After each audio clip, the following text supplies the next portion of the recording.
think that's a get out of jail free pass for not having their mask on. So I've been trying to teach people, hey, you can have your mask on and drink. While not everyone agrees with the policy, I don't think if you're walking outside in the fresh air, you should have to wear a mask. many who are visiting wanting to have a good time don't want to cause a problem. I think we're more concerned about getting in trouble than we are about getting COVID.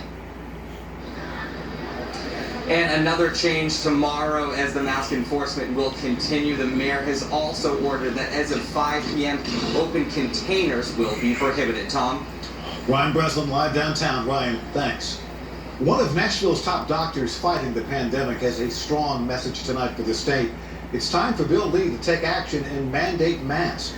Dr. James Hildreth sent that message in a letter to the governor today. Hildreth has focused his efforts in Nashville and the minority communities that are disproportionately affected.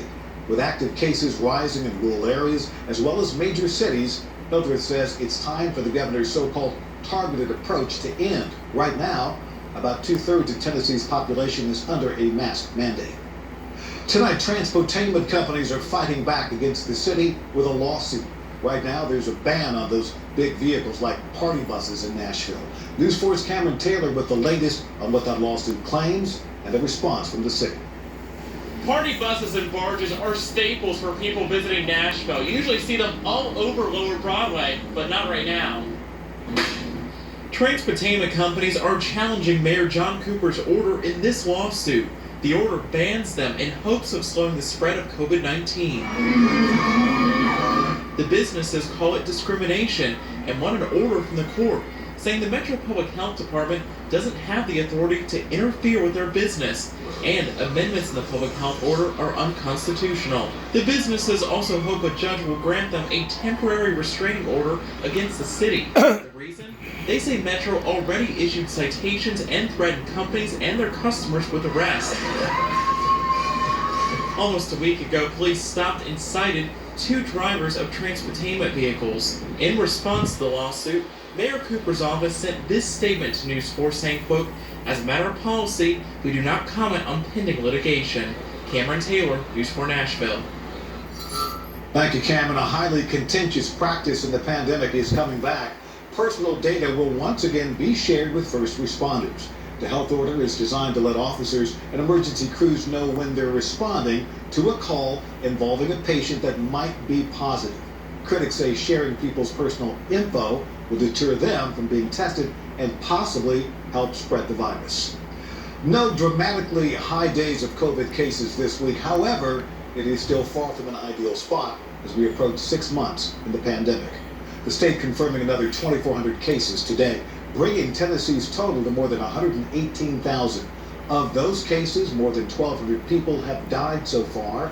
20 people died in the past 24 hours compared to more than 40 on Thursday. Meanwhile, more than 79,000 others have recovered. One thing you may notice, the daily reported deaths are starting to get higher. We're told that's because it is a lagging number. Now, we're just starting to see the deaths from the massive spikes in cases a few weeks back when we were seeing upward of 3,500 a day. Tonight, a story we've seen and will expect to see again. A Tennessee man is suing a nursing home over the death of his mother. 70-year-old Iris Evans was admitted to the Life Care Center of Athens for rehabilitation because of pneumonia back in April, but died from COVID-19. The facility had one of the worst outbreaks we have seen in the state so far. 13 other people have died at that facility. Evans' son claims failed usage of PPE, personal protective equipment, and failure to screen employees caused his mom's death. She was feeling better and ready to come home, wanting to come home and get back to living. And unfortunately, because we let her go to the Life Care Center to rehab, she never come back home. The center says they cannot provide a specific response to the lawsuit because of HIPAA and the legal action, but they do say there are